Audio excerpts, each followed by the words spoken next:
school supplies. And no, I'm not talking about crayons and glue sticks and notebooks and all those great things. I'm talking about supplies that you as a teacher are going to need. Things that, consider these things almost more like teacher survival as opposed to school supplies. So I've been teaching a long time, and I've had a lot of really weird situations come and go, and I've learned some bizarre facts over the years. So I'm going to go through a few things that really can act as a teacher's survival. And probably the first thing that I'm going to talk about that's the most important is your keys. As a teacher, you have so many things that you're juggling in your head at all times. It is very easy to misplace or displace your classroom keys, and I teach in a portable, so my doors lock as soon as you exit the room, and you cannot get back in without a key. After getting locked out a couple of times, I've learned to always keep my key on my person, but a lot of my clothes don't have pockets. So I have a lanyard that I basically wear every single day of the entire school year, and this never ever leaves my neck, no matter what's going on. This way I all the time have my key to my doors, the computer cart, my filing cabinets, my desk. Yes, so, and this one is really cute and sparkly. I just got this at the teacher store. It's so cute. But I'm sure you can probably get some of this off Etsy or even other websites if you just do a Google search. Okay. So keys, very important, lanyard. The next thing that I could not survive without is this tape. Seriously, this is the Scotch 3M heavy duty packing tape, and this stuff is a godsend, whether you're using this to put on the name tags for the desks, hang bulletin boards, rebind paperback books that are breaking apart. This stuff, I have books that are like 50% book, 50% packaging tape. Seriously, this stuff has a wide variety of uses, and I don't care how much you buy, it's never enough. You will always use more. So yes, this is another one of those teacher survival items that I have to have at all time.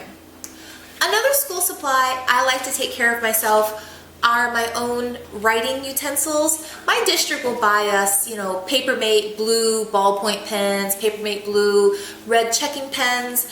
I hate those ink pens, I really do. I want a nice pen that's retractable. I want one that has just a beautiful, smooth flow when I'm writing. And this is definitely my favorite ink pen right now. This has actually been my favorite ink pen for about 4 or 5 years. This is the Inner Gel by Pentel. This is the 7mm tip in gel ink, and this one just happens to be purple or violet, but I have these in blue, black, purple, green, pink. Love the pink ones. So if you're looking for a really nice pen in a wide variety of colors, these to me are just the best pens on the market. They're a little on the expensive side, but they last a long time, and to me they're just worth it. They're really worth it. Even my husband will steal my pens if I'm not looking and toss them in his backpack. Another thing that I have to have as a teacher are dry erase markers, but I insist on buying my own. I buy myself the low odor dry erase markers because the original Expo dry erase markers will literally make me have not only just have a headache, but I'm actually lightheaded. The scent, the odor to the original dry erase markers, they're just so strong that they take your breath away. So since I don't want to teach half floaty head, whatever, I like to buy the low odor ones, and I also like to get more than just red or black or blue. I buy a wide variety of colors. So yeah, low odor dry erase markers. And I do like the Expo. I've tried the Crayola ones and some of the other dry erase markers. I'm sorry, they do not work as good as the Expo. They really don't. When you go to erase it, it's hard to get some of those off. Another teacher necessity, to me at least, is caffeine. I am one of the most caffeinated people you will ever meet, but here's the big joke. I hate coffee. I really don't drink coffee.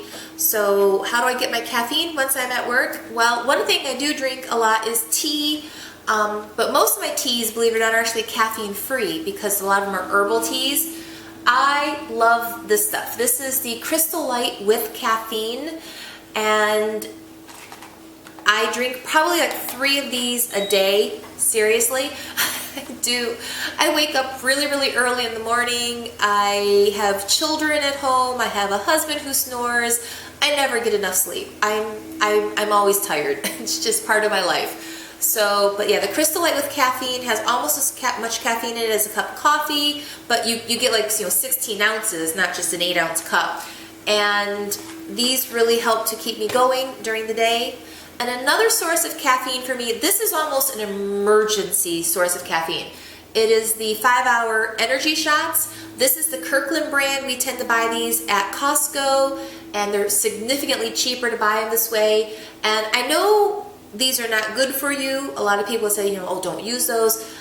I'm not kidding when I say I use these in emergency situations only. There was a couple of times driving to work. My commute is about 35 minutes long.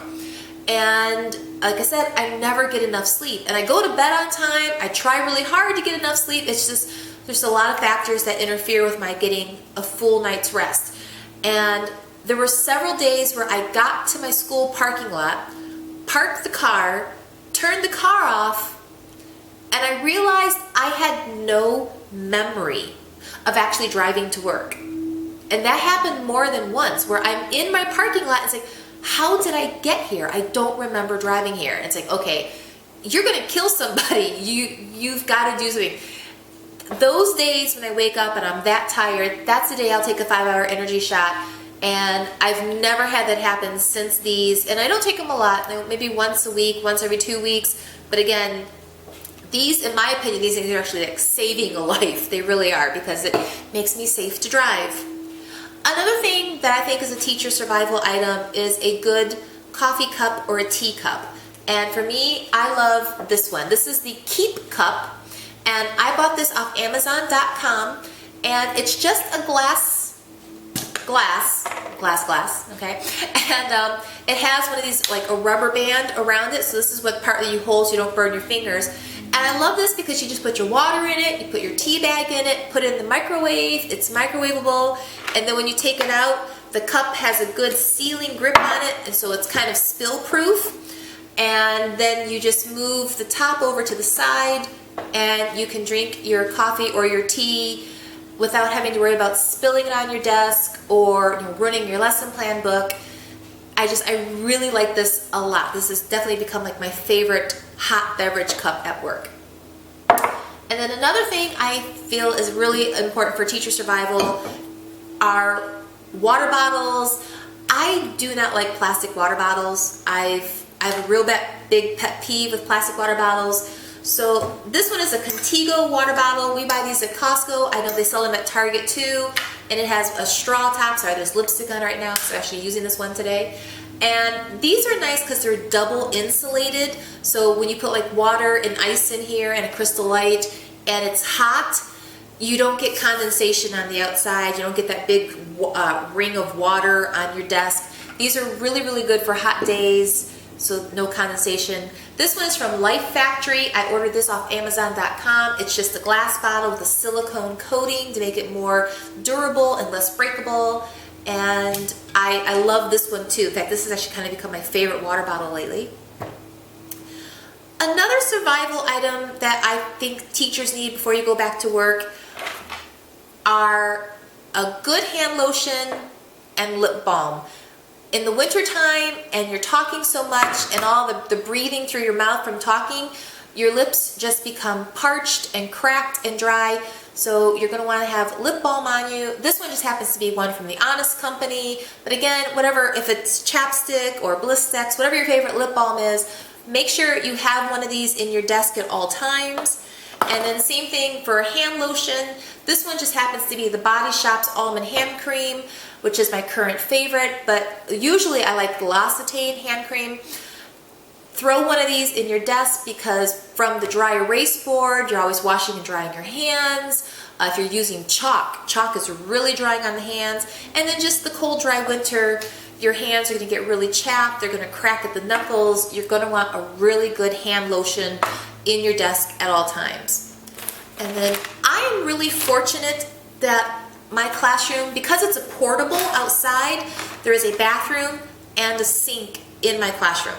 But most of my career, I was just in a standard building and we did not have a running sink in the classroom. That's where these items become really important. This is just a hand sanitizer, and this is a spray kind. And I like this one because this one does not have alcohol in it, because the alcohol is really drying on my hands. And again, you're already slathering lotion all over them. You don't want to then spray them with sanitizer and dry them back out. So I like the non-alcohol hand sanitizers. This one kills 99.9% of germs and bacteria, because let's be honest, kids, they're so cute and adorable, and they are covered in germs and cooties. Sorry, it's a fact of life. The sickest you will ever be in your entire life is your first year teaching. You haven't quite built up your immune system yet, and you will catch everything, and the children are always carrying everything. So hand sanitizer, if you do not have soap and water in your classroom, is an absolute must. And then I like to have a package of baby wipes in the classroom. I like these better than the hand wipes, because they're much thicker and plusher, and this is the honest.com ones, and these are my favorite. Between Pampers, Huggies, or these, I love these baby wipes. So yeah, wipes and hand sanitizer, so this way you at least stand a fighting chance against maybe not catching this year's rhinovirus or flu virus or whatever virus is lurking in your classroom. And talking about viruses, another essential for you, not the kids, is to have an emergency medicine kit in your classroom, because if you get sick at home, it's a piece of cake to go on the internet and type in that you need a sub and then go back to bed. But if you are already at work and you come down sick, you're not going anywhere. You are staying there. And if you're there in the morning, maybe you'll get lucky and a sub will show up to take over for you. But if it's already toward the afternoon part, you're there until the end of the day. So you're going to want to have a little medicine kit, but just a few basics in here. This is the Tums refreshers, because heartburn sucks. Heartburn is really, really bad. So if you eat something that disagrees with you, you at least have some Tums on you. This is just a bottle of no-name ibuprofen or Motrin. So, headaches, aches and pains. Here I have my eye drops, because your eyes get scratchy in the wintertime, and in the classrooms, I don't know about your classrooms, but mine are always full of dust. They're just always dusty. And then I always keep with me some regular strength aspirin, and this really isn't even for me. Over the years, there's been several times where I've had people are going, do you have aspirin? Do you have aspirin? Do you have aspirin? Because so-and-so's having heart palpitations, we just need to get them some aspirin. So I usually keep this for everybody else, but I always have it on me. And then this is another one I like to keep. This is the pink eye over-the-counter medicine that you get at CVS or Rite Aid. And this, if you get pink eye, you do need to leave because you are contagious. But again, a lot of times, it's not like you go, oh, I'm contagious, gotta go. You still have to stay in your classroom and wait until someone comes to cover that room, because you can't leave all the kids. So at the very least, you can throw some drops in your eyes to get a little bit of relief while you're waiting for help to arrive. And then of course, if you have a medical condition of any kind, you're going to want to keep a couple of your medicines in here to have in case of an emergency. So now because this is medicines, you're going to make sure that this is always locked up. This is going to be somewhere where you've locked it into your file cabinet or your closet, because of liability issues. You don't want the children getting in here. But most offices, they don't have medicine on hand for you if you get sick at work. So again, this whole video is about teacher survival, keeping you going. And then the last thing I highly recommend for your survival is a planner. And now this is an Erin Condren. You do not have to have one this fancy or expensive. If you can get a planner at the dollar store, I say go for it. But once you become a teacher, there are forms that have to be turned in, deadlines for different writing assignments, meetings for Common Core, meetings for your standardized testing, staff meetings, professional development meetings, IEPs. There's a million things you have to write down and keep track of, and if you just rely on your memory, you are going to forget. I write down everything. If I need to make copies I write down, make copies of these social studies tests, make copies of the next 5 days math papers, send this to the copy lab to have it run off for you. I write everything down in here. And I do recommend getting a planner that has not just a month at a view glance, but also one that has your days of the week, because this way you will have room to write your to-do list, to make notes, to remind you to write grades, work on your report cards. So organization will go a long way toward your teacher survival. And with that, that's pretty much everything I wanted to talk about in this video. I hope you found some of these ideas and suggestions helpful. If you liked this video, please give it a thumbs up. And if you want to see more from me in the future, click that subscribe button, and I'll talk to you later.